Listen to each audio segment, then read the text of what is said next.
और James Faulkner के दरमियान माली तनाज़ा शिद्दत इख्तियार कर गया। पीसीबी ने ऑस्ट्रेलियावी खिलाड़ी के इल्जामात को यकसर मुस्तरद कर दिया। जेम्स फॉल्कनर पर मुस्तकबिल में पीएसएल खेलने पर पाबंदी आयद कर दी।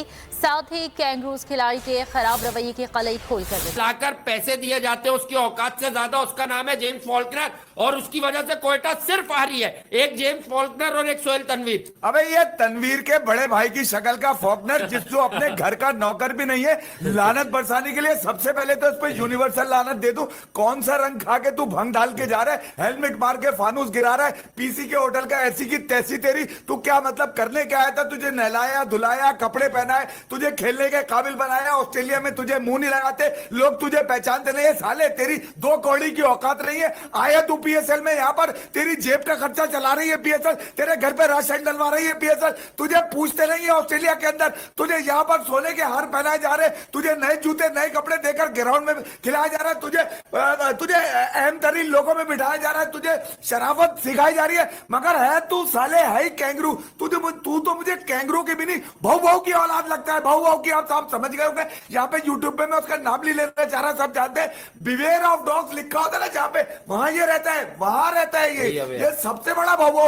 अबे तू जानबूझ के किसके एजेंडे में था तू आज के दिन? जबकि हमने सबसे पहले स्टोरी की थी कि पीएसएल के तमाम फ्रेंचाइजर्स जो है उन्होंने खिलाड़ियों की 70% पेमेंट कर दी है और पीएसएल खत्म होने के बाद जो है बाकी 30% पेमेंट उनके खत्म हो गई थी पीएसएल। क्या पीएसएल खत्म हो गई थी? ये कौन सा ड्रामा किया तूने? किसके एजेंडे में काम किया? इसको साले को पकड़ के कोड़े मारने चाहिए थे, इसको बैट करना जरूरी नहीं था पीएसएल के।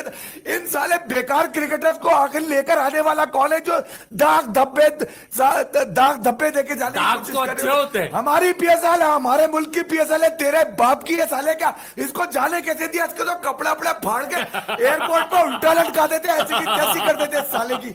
यार बात सही है, हंसने की बात नहीं है, लेकिन यार देखो 2-3 लोग लिख रहे थे यार पीसीबी ने। देखो भाई एक बात बता दूं, हम क्रिकेटर्स पर तनकीद करते हैं, हमें बहुत अच्छी तरह पता है हमारी लीग में क्या हो रहा है, बहुत अवेयर है हम लोग मिनट ये हंगामा है, क्रिकेट का हंगामा नहीं है, ऑफ द फील्ड हंगामा है। एक होटल के अंदर हंगामा, ये देखें यहाँ शैंडलियर के ऊपर हेलमेट जा रहे हैं और बैट वहाँ गिर रहे हैं। या तो डेनिस लिली ने गेंद कराया है, उसका हेलमेट यहाँ फेंक दिया, क्या हुआ है? लेकिन नहीं, ये जेम्स फॉल्कनर की स्टोरी है जो कि ऑस्ट्रेलियन है।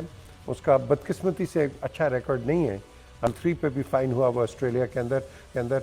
लेकिन मिसबा ये जो सारी हम बातें कर रहे हैं, अब ये फॉल्कनर का इशू है, यहाँ तो पीसीबी ने तरदीद कर ली है कि ये गलत कह रहा है और आपने भी कहा है कि इसके पीसीबी के ऐसी कोई इंसिडेंट है ही नहीं कभी।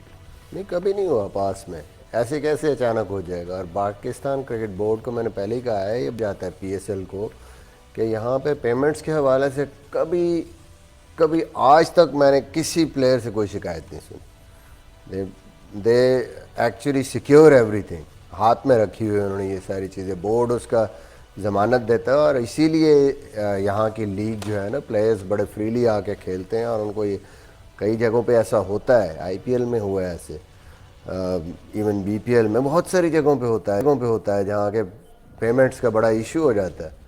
यहाँ पे ऐसा कोई सीन आज तक ना हुआ है पहले, ना मैंने कभी सुना। मैं पार्ट था इसके, 4th तक तो मैं खेला हूँ, उसके बाद 5th में मैं एज ए कोच था। तो आई थिंक सारे बड़े खुश होते हैं यहाँ पे, इस हवाले से कोई टेंशन नहीं होती, कुछ नहीं होता है। जस्ट एक बंदे ने आके खामखा अब वो जो भी कहे अपने आप को बचाने के लिए, मुझे नहीं लगता कि इस चीज़ पे कोई भी बिलीव करेगा। मुख्तलिफ स्टोरीज आ रही हैं कि जी इसने कोई पैसे ज़्यादा मांग लिए, ये भी झूठ हो सकता है। हो क्या है, क्योंकि जब आप पीएसएल में एंटर करते हैं कि उसके पर contract, once you sign a contract उसके बाद आप कोई नेगोशिएशन नहीं कर सकते, दैट इज फाइनल।